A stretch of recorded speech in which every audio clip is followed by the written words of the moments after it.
Hello, my name is David Banks, candidate in the EDLD Principal Program at Lamar University Education Technology Leadership.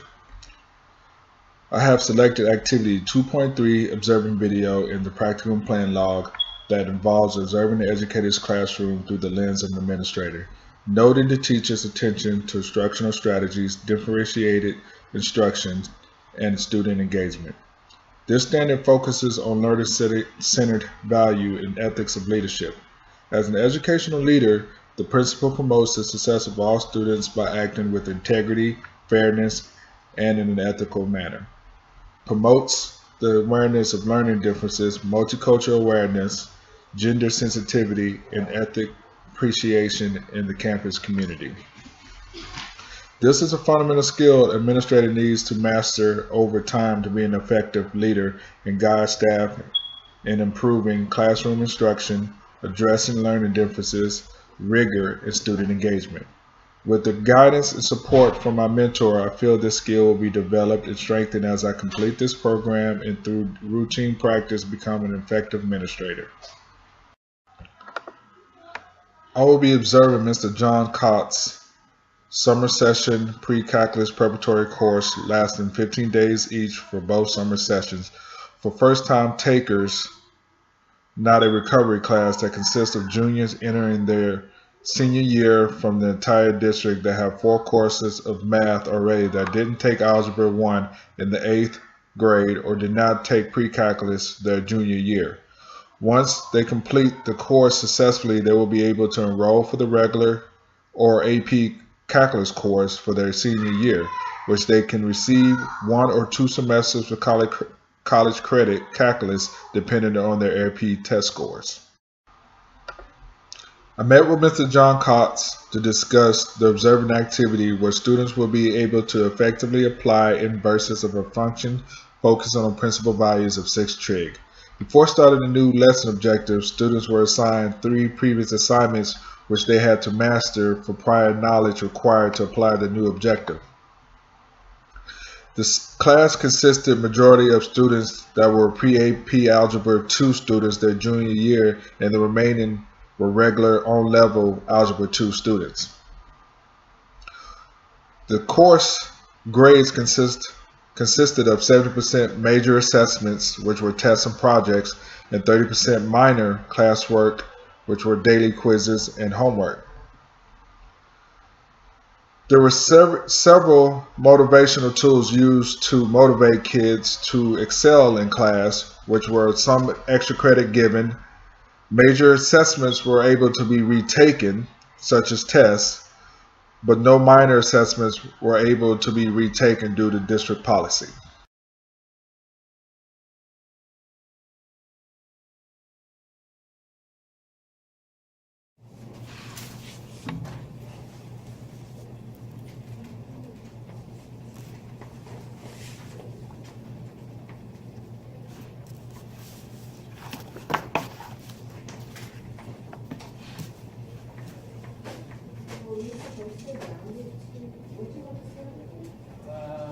You didn't say what we were just following what was done in the notes, so we rounded it.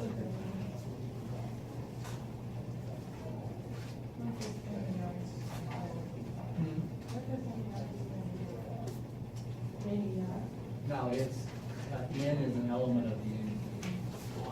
That's it.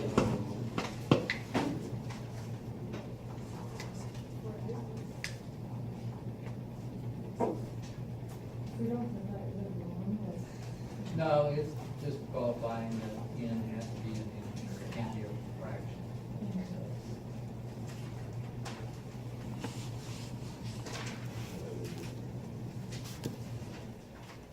It can be a positive number, it can be 0, it can be a negative, but it has to be N.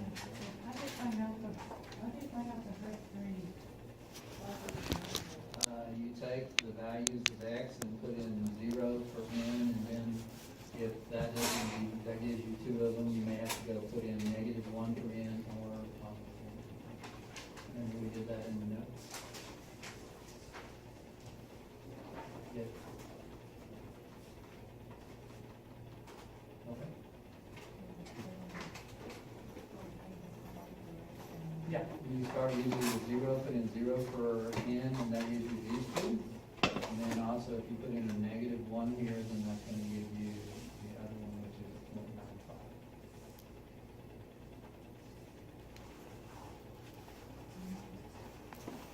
Put in 0 for n as the starting point, and then put in -1.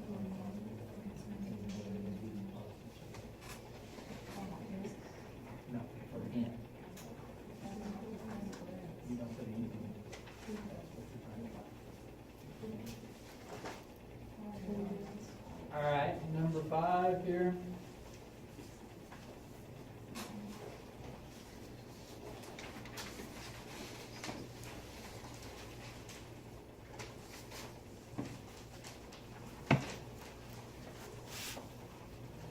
On number 5,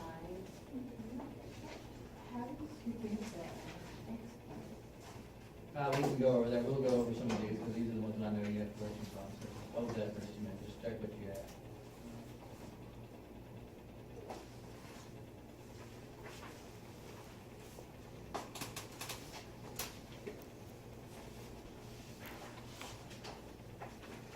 All right, ready for 7, 8, 9?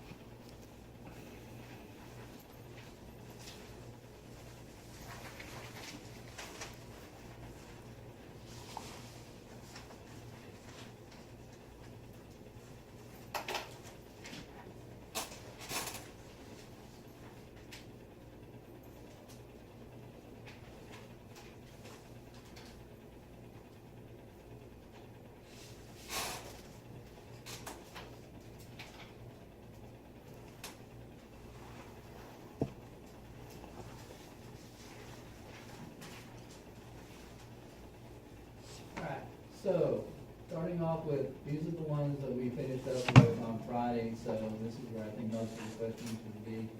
Does anybody have any issues with number 1? I'll just go through them one at a time. Number 1, okay. I didn't get that. You didn't get what X is? You got the first part? Yes. You got A, no problem? Okay, Wait, no. Oh, wait, no, never mind. That's number 7. okay. Wait, which one are you on? Number 1, I'm asking about number 1. What was A for number 1? A for number 1 was 2.31. You got that? Okay. Any questions on 1? All right, what about 3? Okay, 5, did you want me to work 5? Yes? That's the one you were asking about. All right. All right, so let's look at 5. Is A okay? Is part A okay? Yeah. So we have here f of x equals 3 plus 5 sine 5. All right, so before we start this, does everybody have a calculator? Get one.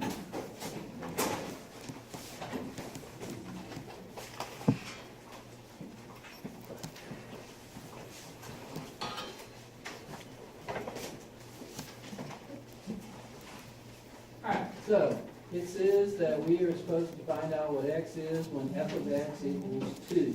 So 3 plus 5 sine of pi over 9 times x minus 11 equals 2. So that's what f of x is. Alright, so we got that first of all. Then we're going to do what with the 3? Subtract. Alright, then he says subtract. We'll subtract. And what do we get, Danny?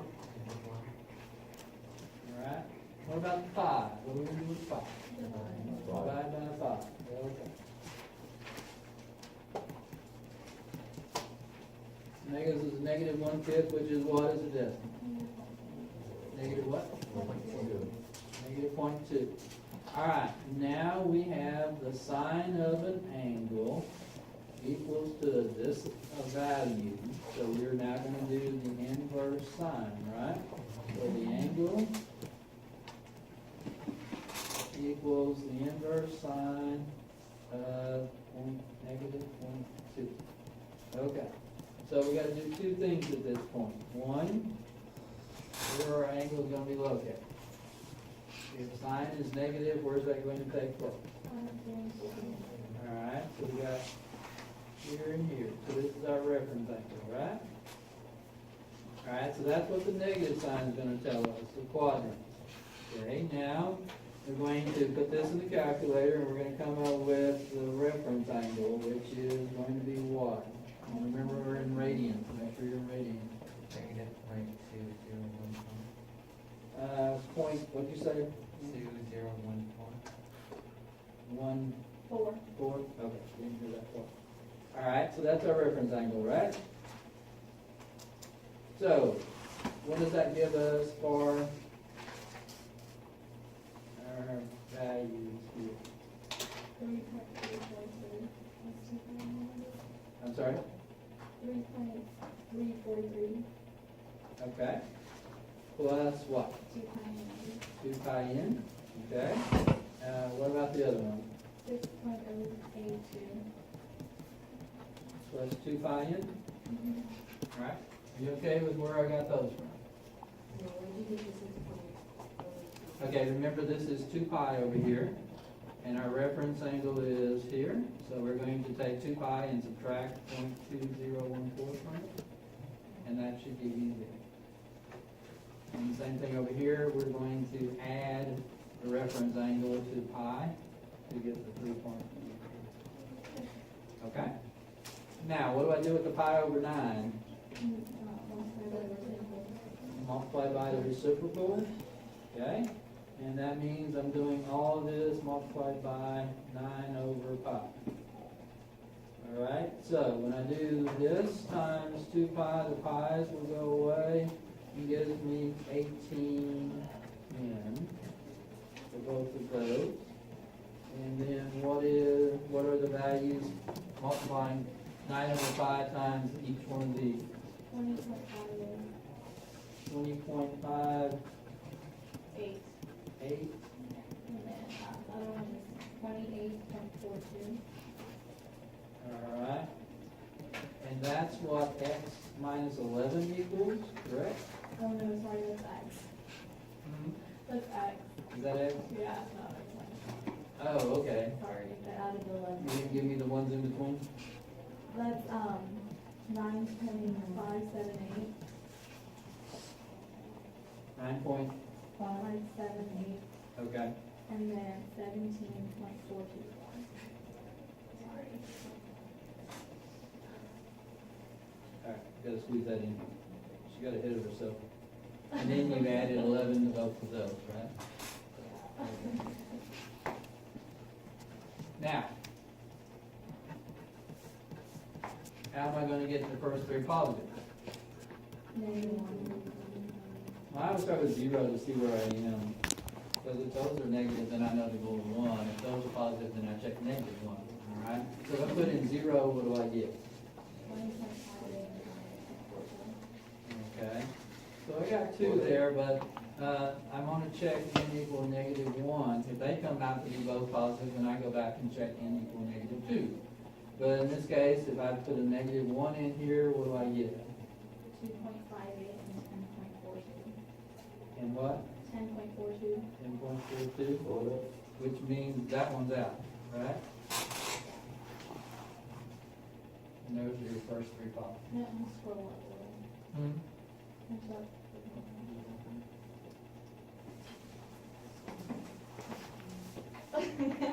Now, do we need to check n equal -2 just to make sure that we got the first three positives? No. Well, if we do -2 times each one of these, it's gonna be not possible to be positive, correct? So we know that those would be the first three.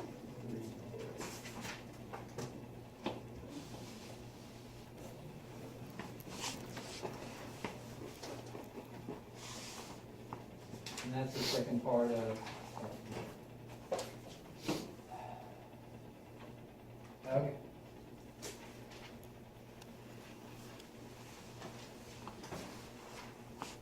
other issues? What about the rest of the problem? One? Oh, never mind. Never mind. Different problem. No, the rest of the problem. Oh, could you do 8A? 8? Mm-hmm. Let's see what we do.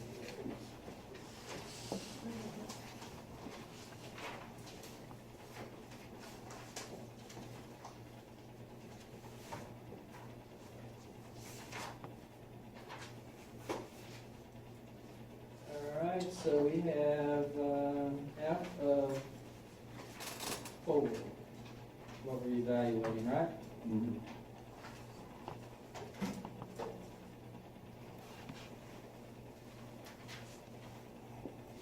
And this is X in the original problem, right?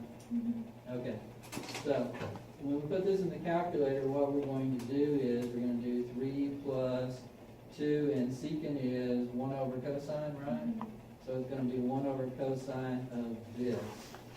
So you're basically taking 2 times 1 over the cosine of pi over 10 times 3. Does that make sense? Did you not get that? No. Well, I got that, but when I put it in, it didn't come out right. Okay. Did you do 3 plus 2 and then put this in parentheses on the bottom? You're going to put the whole thing in parentheses there too.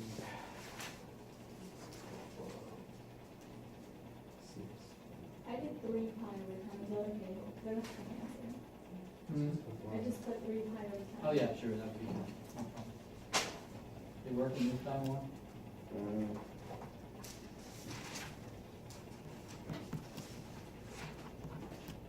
What was the answer?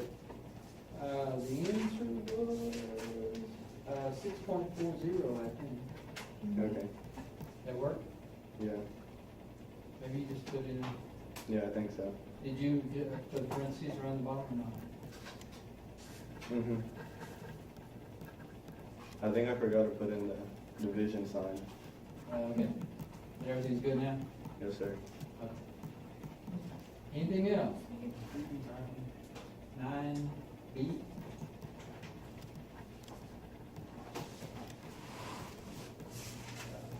All right. You're okay with that, right? You're okay with that?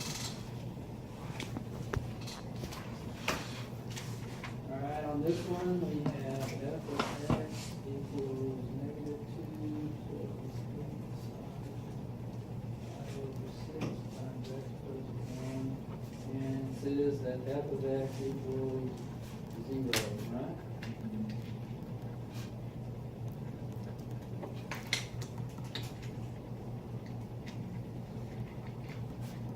All right, so we're going to add to both sides.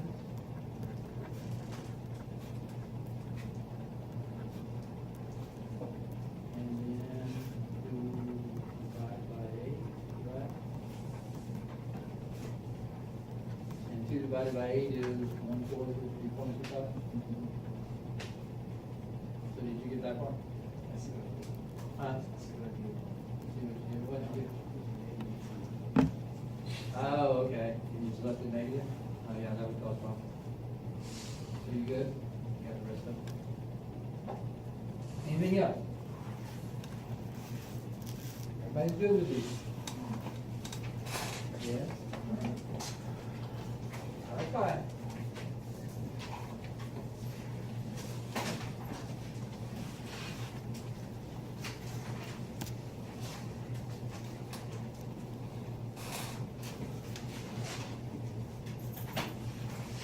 Will the extra credit go into your grade book?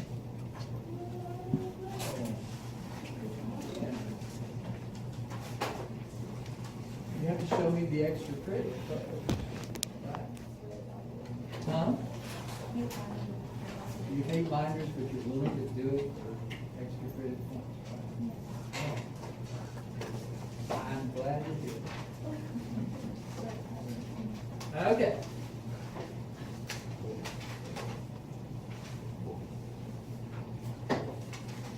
So I have a question for you. Yes, sir. Mind if I take a quiz before we start the meeting? No, that's fine. I'll pause it. Huh? That's fine. They can take it. I can just pause the video. Okay. Huh? You say that's a lot.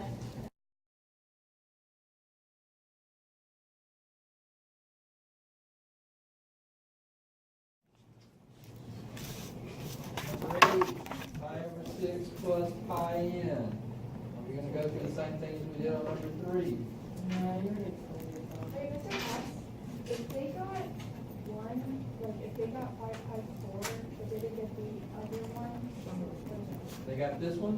they got 5 pi 4, but they didn't get 3 pi 4. They got 5 points. So 10, because it is with 2 pi, 2 pi n. Oh, they didn't do it for 2, yeah, kind of lost that one. All right, number 9, 0. That's all there is, 0. And number 10.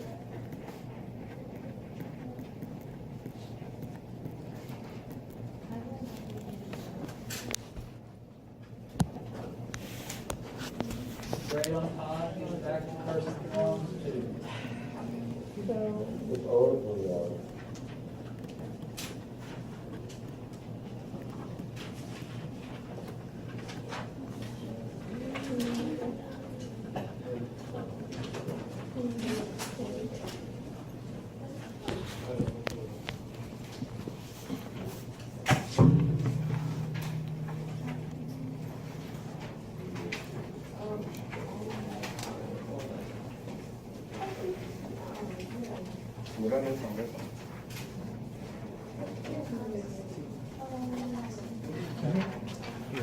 Thank you.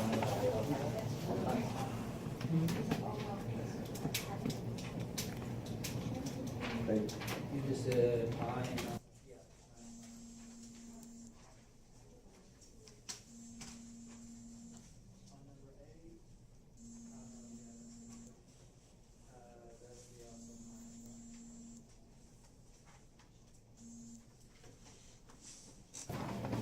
All right, get your quiz back, look at the answers, see if you have any questions about yours.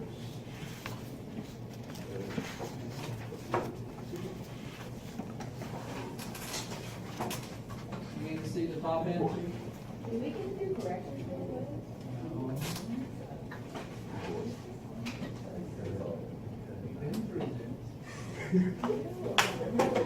Can we get a half point if we forgot to take the 2 pi?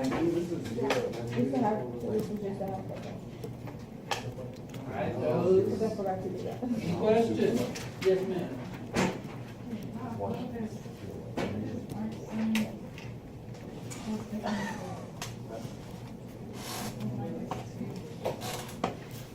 Okay, so that's gonna be wherever the sign is a negative 1/2. Right, because Tracy goes with Wait, what was sign. number 10? And that 1 over negative 1/2 would give you a negative 2. So it would be wherever the sign. So if I got 1, there's 1. Okay.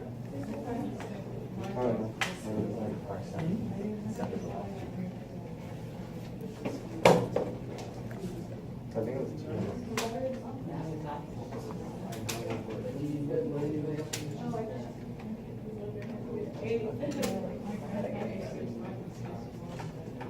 Oh, 5. Number 5? No, number 4 is 1. Number 5 is 7 pi over 6 and 11 pi over 6. Number 4 was 1. Excuse me. I got like 1 of them right, but the other one is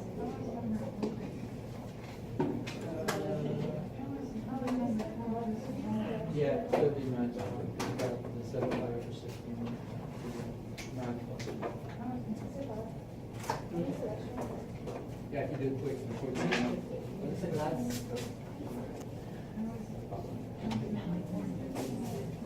Because the cosine of 0 8 and that's what we want.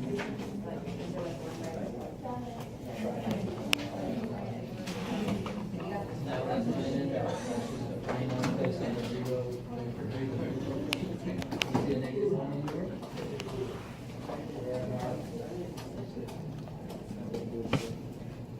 Right.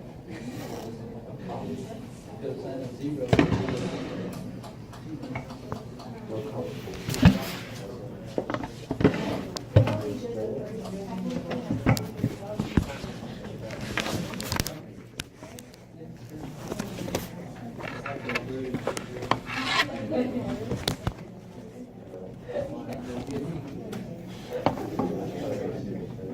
probably have. All right, any other questions? What's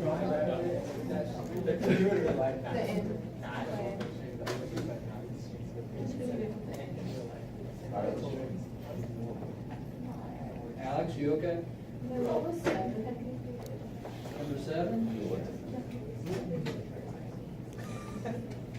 3 pi over 4 plus 2 pi n and 5 pi over 4.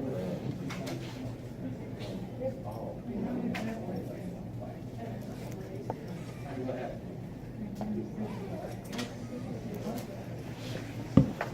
It's asking where secant is equal to a negative square root of 2. So you're looking for where the cosine is a negative square root of 2 over 2. Which would be in the second and third quadrant. Which would be 3 pi over 4 and and you're looking for where the cosine is square root of 2 over 2.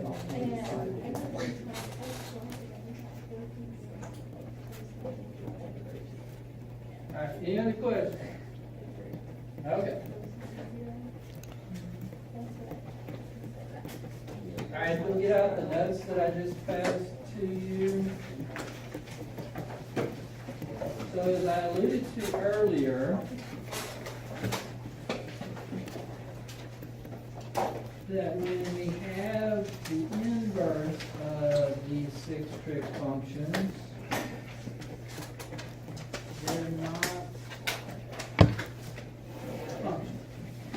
Alright, so what we're going to do today is we're going to force them to be a function.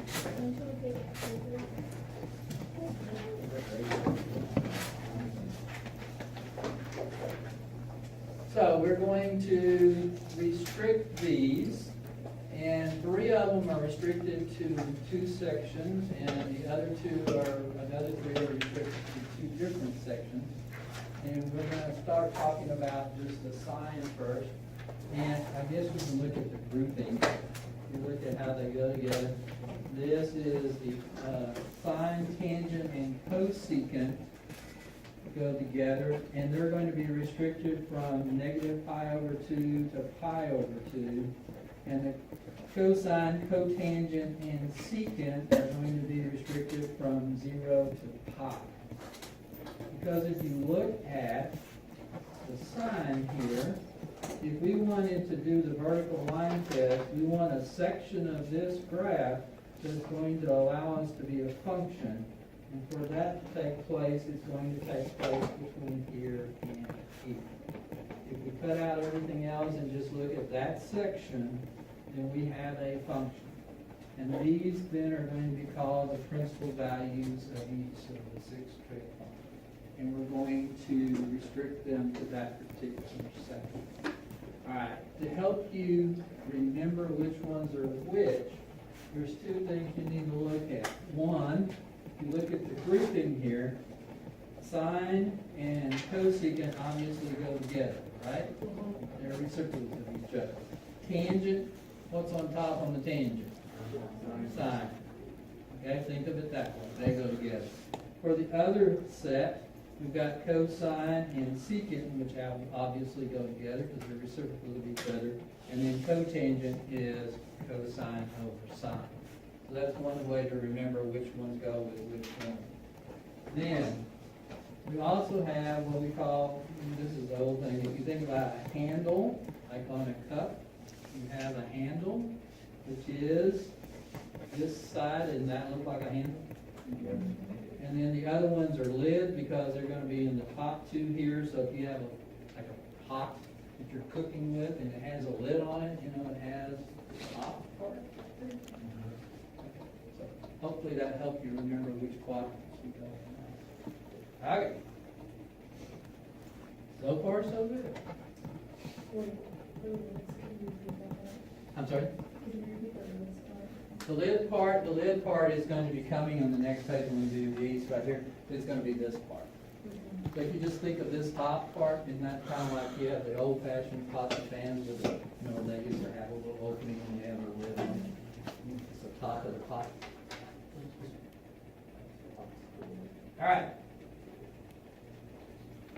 So sine is going to be a handle, so to speak, between negative pi over 2 and pi over 2. And I warn you that when you talk about these particular three, sine, tangent, and cosecant, that fourth quadrant right there is going to give you problems because your angle is going to be what? Negative. Okay? So if you're in the fourth quadrant, you're going to have to be giving me a negative value here. Okay?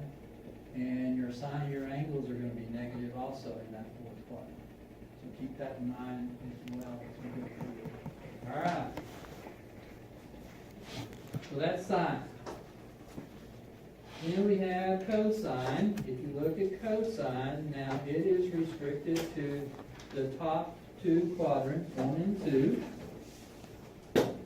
And it is one of the lid group, so to speak. So it's going to be restricted from 0 to pi. Okay with that? All right.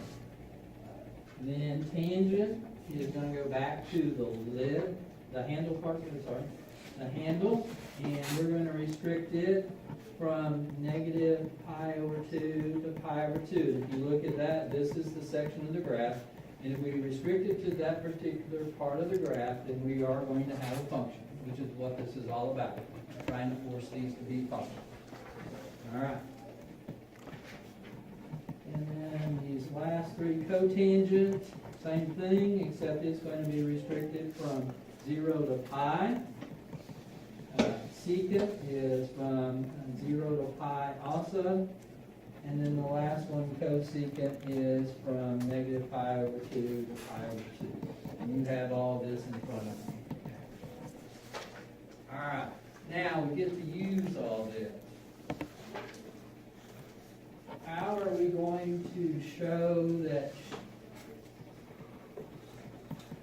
If you noticed as we went through these, by chance, did anybody pick up on the fact that the arc cosecant here is the full graph? And notice that the A is capitalized here. That means it's a restricted cosecant. If you look back at the rest of them, the same thing was true. This is the normal one. This one is restricted. We're looking for the principal value.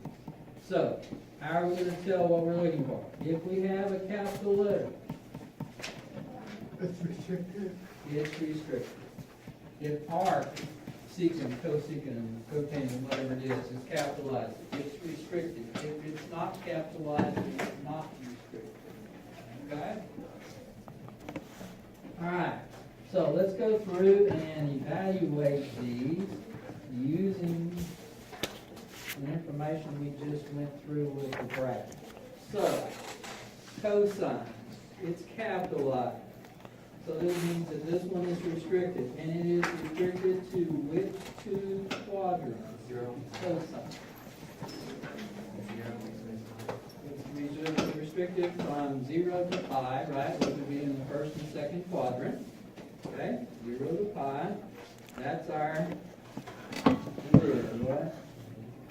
Okay, so in those two quadrants, and in only those two quadrants, where or for what angle is the cosine equal to a positive 1/2?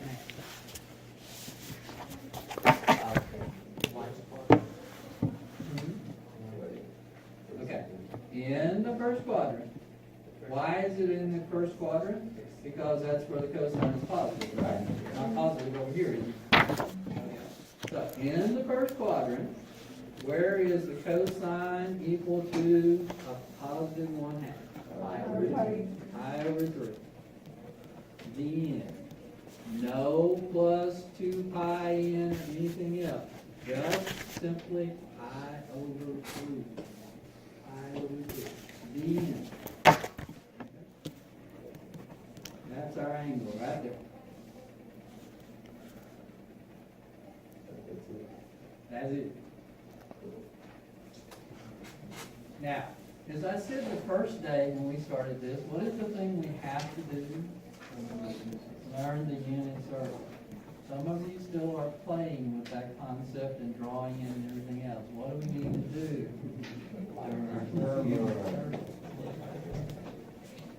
Alright. Alright, next one. Is the S in sign capital I? Yes. Alright, so this must be a principal value we're looking for, right? So we're looking for where the sign, and remember, okay, let's start off with this. Which quadrants would we be looking? 1 and 4, correct? Yeah. We're looking in 1 and 4, alright?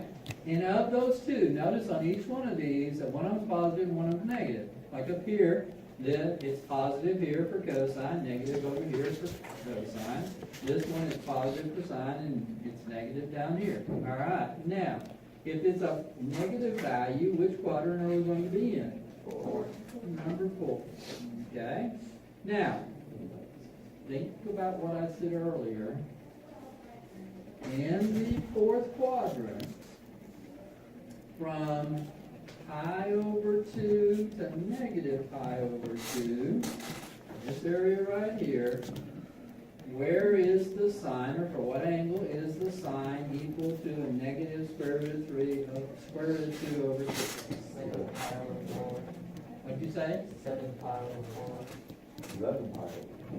7 pi over 4. I'm on myself. Okay, we're in this quadrant, right? 7 pi. Now, what did I say about all the angles that you give me in the fourth quadrant are going to have to be what? Negative. Negative. So this is a negative pi over 4. So this- Yeah, you're fine. I'm just doing everything I can possibly do to help you out right now. Everybody okay? Understand why it's a negative pi over 4? Yes. Because we're in the fourth quadrant. And it's from pi over 2 to negative pi over 2. That's where we're restricting it to. Alright.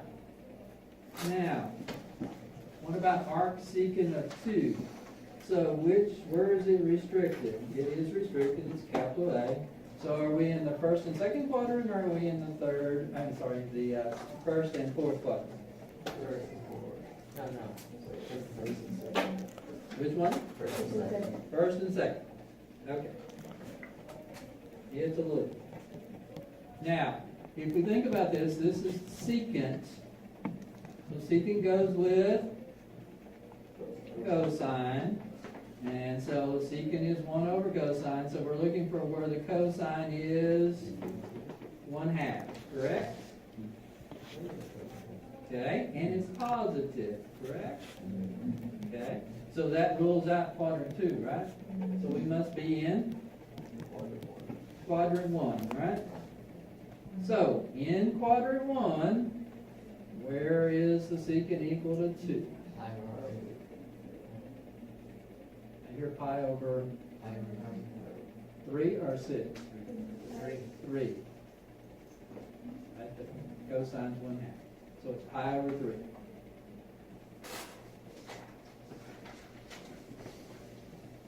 So far, so good. Getting better. Okay. Tangent, restricted or not restricted? Restricted. Okay. Tangent is restricted to which one? 1. No. Because 1 and 4. 1 and 4. From pi over 2 to negative pi over 2. Okay? Now, we're looking for where the tangent is square root of 3 over 3, and it's positive, which means our angle is going to have to be in which one of these two quadrants? First one, yes. And do we know what that's going to be? Remember, tangent is sine over cosine.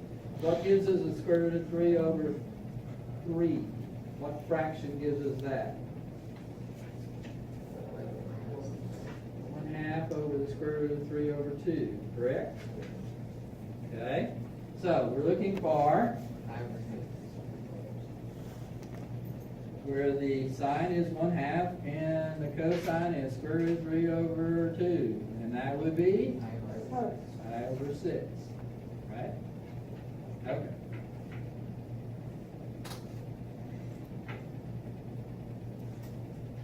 So as you go through this, first thing you want to do is decide, is it restricted or not? Then decide if it is restricted, which two quadrants are we going to be in to start with. Then we look at the sign, S-I-G-N, to tell which one of those two you're in, and then proceed to figure out where you're going to be. All right. What if we have two things here together, just like we do with order of operations, basically? We're going to do the inside parentheses first, and then we're going to move to the outside. So work the inside first. So just ignore the sign right now. For this part, is the cosine restricted or not? Yes. Where is it restricted to? 1 and 2, right? From 0 to pi. All right, it is a positive value, so it must be in, the angle must be in the first quadrant, right? Okay, what is that angle going to be? For what angle is the cosine equal to square root of 2? Pi over what? Pi over 6. All right, so now we get the sine of pi over 6. Is the sine restricted at all or anything like that? In fact, pi over 6 is an angle, it's not a value to begin with, so we're just trying to find the sine of pi over 6, which is 1/2.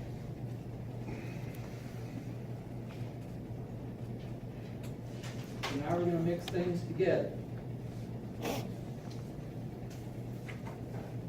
Okay. Any better question? Is that a yes question or a yes, I'm getting better? Getting better. All right, Denny's getting better. All right. I think there's a problem with you reading number. Can you see number 6 on your? That's the copier was having problems. That's what number 6 is.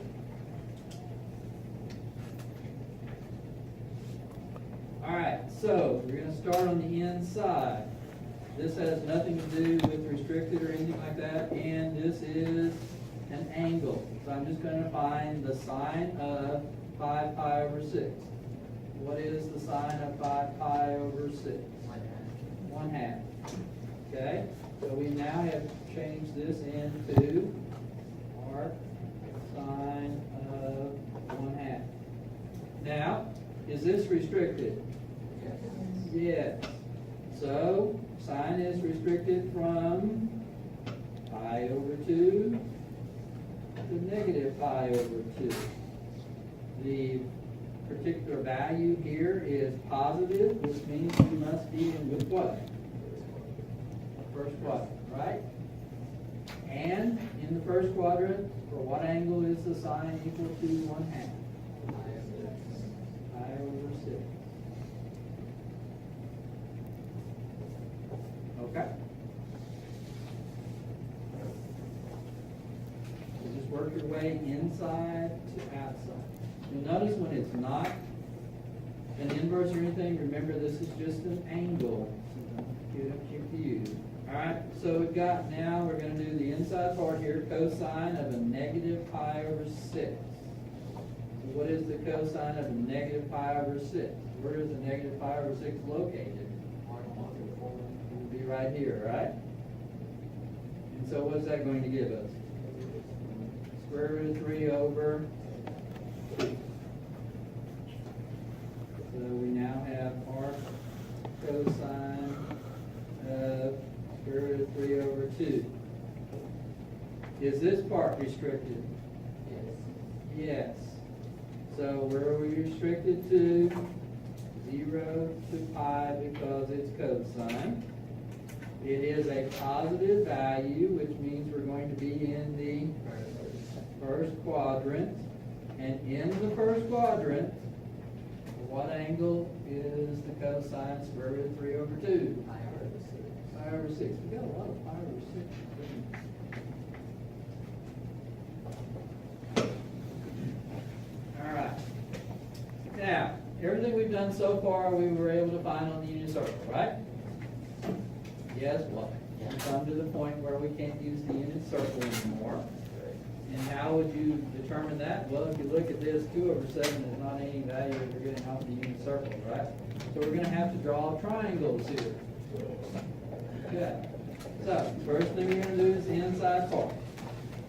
We do have a restricted cosine. So we're looking at where the cosine is equal to 2/7. So, first of all, it's restricted. So it's gotta be in one of those two quadrants. It's a positive value, so it must be in which quadrant? One. Okay.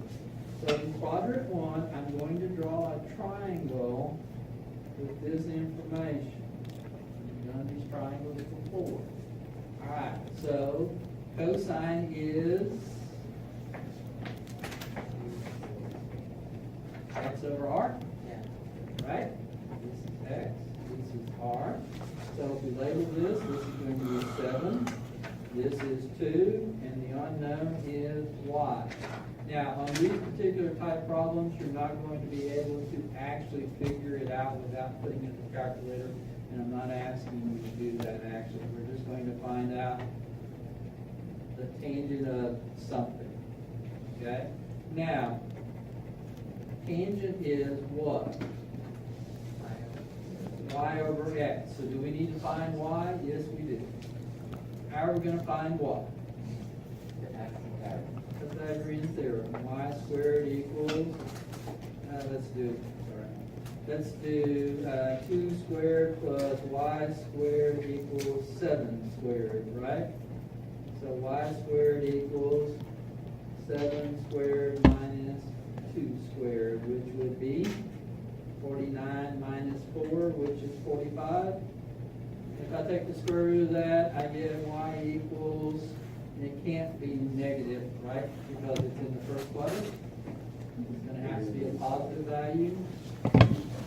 And the square root of 45, what does that simplify to? What do we say? 3 square root of 5. Okay? So, tangent of x, call it x, equals what? Well, it's going to be y, 3 square root of 5, over x, which is 2. And that's all you can do without actually putting in. I'm not asking you to put in the calculator and find the inverse of that. You would have to do the inverse tangent of 3 square root of 5 over 2. Just leave it like that. Yes, sir? Where do you get 2 from? On the 2? Right here. That's, remember the tangent is y over x. So this is the y value and then the x value is. Alright. Number 9. Okay, arc cotangent. So where are we going to be located? It's restricted. It's cotangent, so it's going to be 1 and 2. 0 to 5 here. Alright, it is a negative value, which means it's going to have to be, where are we going to draw our triangle? In quadrant what? 2. Quadrant 2. Okay. And cotangent is? It's a negative 4 over 1, and cotangent is? Cosine over sine, or x over y, right? So, looks like y is 1, and x is negative 4. What is r going to be? Unknown. How do we find it? Pythagorean theorem, right? Okay, so negative 4 squared plus 1 squared equals r squared, so 16 plus 1. R squared is 17. R is square root of 17, and remember it has to be positive, the distance. So, cosecant, what is that? Oh, it's r over y, right? So in this case, it's going to be the square root of 17 over 1, which is just the square root of 17.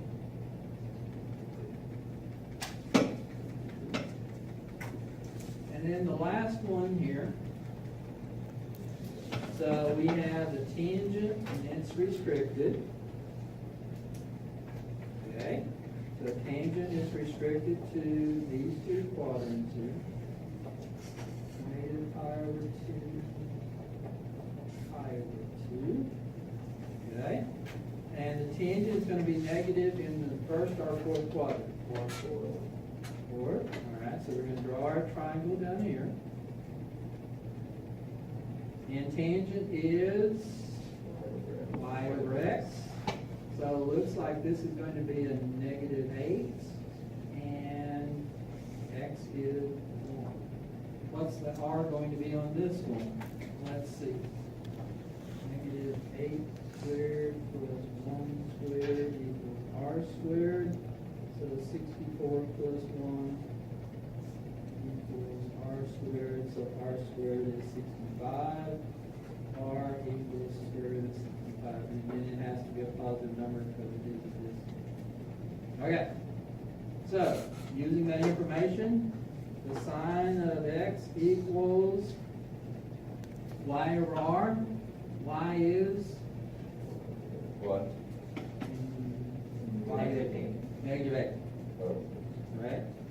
And r is? Square root of 65.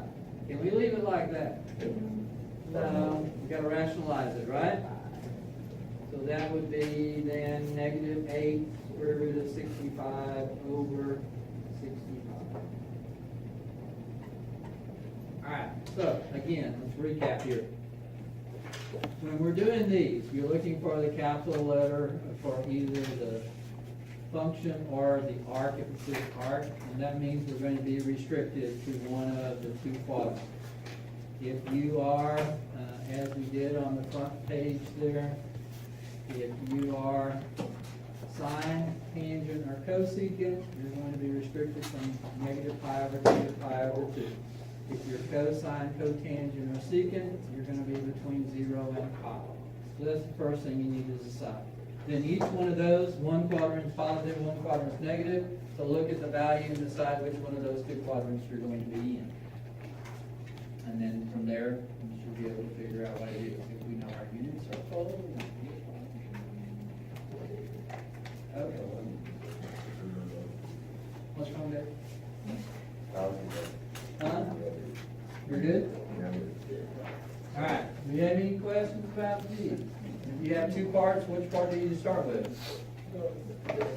Inside part. And work your way out. Okay?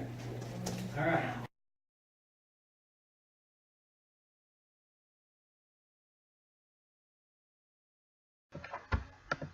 After completing my pre-conference observation with Mr. John Katz, I felt I was at a disadvantage going into the observation knowing math is not my content area, but with that being said, it allowed me to accurately monitor the effectiveness of his lesson and the students' engagement instead of analyzing the accurateness of the content being presented.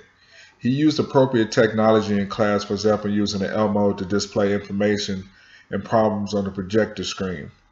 Students also had graphing calculators as well. He was meeting the needs for his visual, auditory, and kinesthetic learners by verbally speaking to the students as he walked through the lessons and the problems.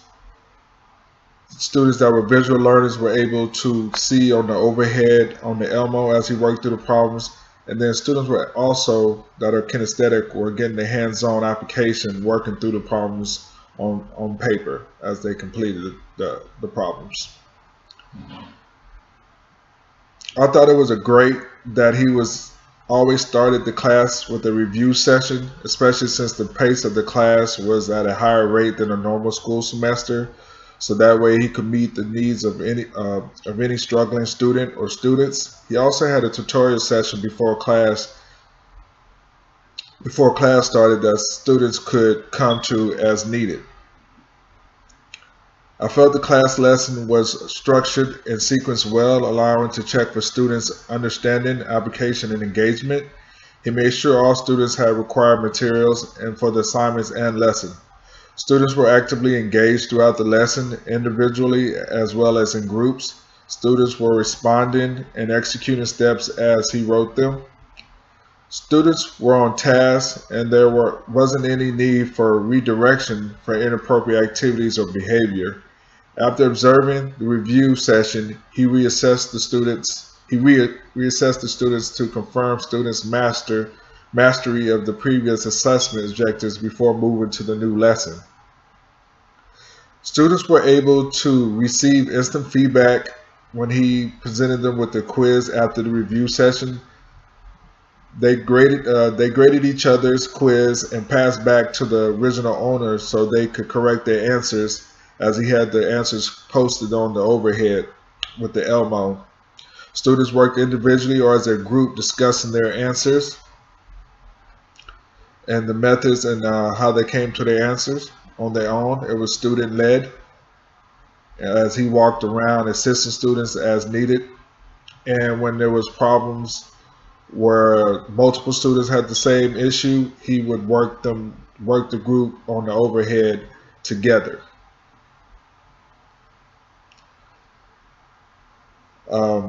Students were reassured that there wasn't only one correct way to get the correct answers.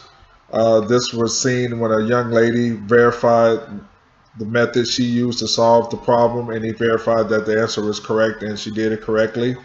So that allows students to use their own problem solving and apply the strategies that they learned to solve the problems, which I think was great. He had examples of illustrations on the overhead for the lesson's objective. Principal values of the 6 inverse trigonometric relations, restricting the range so that the relations become a function. He reminded the students of key resources they would need to know and memorize to be successful in the class, such as a graph chart, which he reiterated it several times. If you were to be successful in this class, you had to know that chart, because they use that chart to solve problems and chart on the quadrants for their graphing. So I found that very interesting, that some kids were still having issues with that, especially knowing that the students were not your at-risk students. These were your engaged, motivated students seeking to advance in school. So I thought that was very interesting that they were still kind of, needing that reassurance or that motivation to memorize some things. He reinforced students' comprehension and application of the new objective, handing out assignments with practice problems after they completed several as a class with him on the Elmo. And students were able to work individually or with peers on the practice problems. On the practice problems, he walked around as the students were working individually. He gave them, he didn't give a set amount of time, which I think was good. The kids didn't feel pressure to be able to finish the practice assignments in a certain amount of time. So he allowed them to, once again, it was student-led. Students were working on their own, working as a group to solve the problems and reapply what they just learned, and to show mastery and comprehension of the objective. I was in total agreement with him during our pre-conference of the observation, observing the activity, that with the fast pace of the class,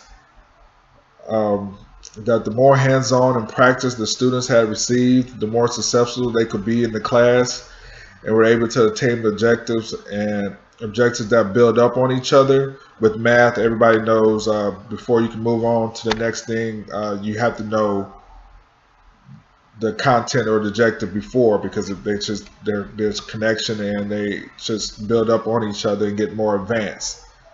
So I was in total agreement with him on that. The more hands-on and more practice students received, the better opportunity they had to be successful in class.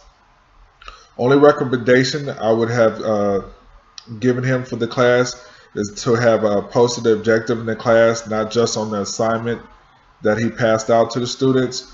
So that way students saw as they came in class and were constantly reminded what the objective was for the day. Also, if administrator or another teacher was to walk in, they wouldn't have to disturb him or the class to see what the objective was for that day.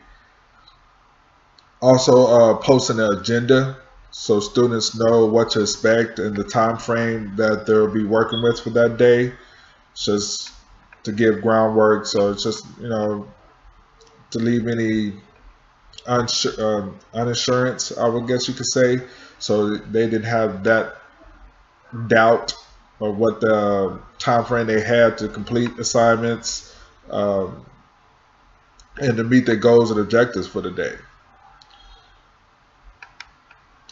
All in all, I said he had a great class. Students were definitely engaged, and I don't think he had to really had a motivational problem in class, because most of, again, like I said, most of those kids in there were your excelling students. There were students that were already planning and trying to get ahead and get and prepping for college. They were taking this course so they can take AP or regular calculus, so they can receive college credit once they receive the 3 or higher on their AP test. So I didn't really think there was a motivational problem. I definitely think he met the needs of his diversity of the class. There were male and female students, students from all over the district, so it wasn't just his campus. And there was definitely different ethnicities in the classroom, and if there was any time there was struggling students, he took the time to meet with them. He allowed them to come up and speak one-on-one with him. He walked around and was assisting students. So all in all, I think it was a great course, great objective, great lesson.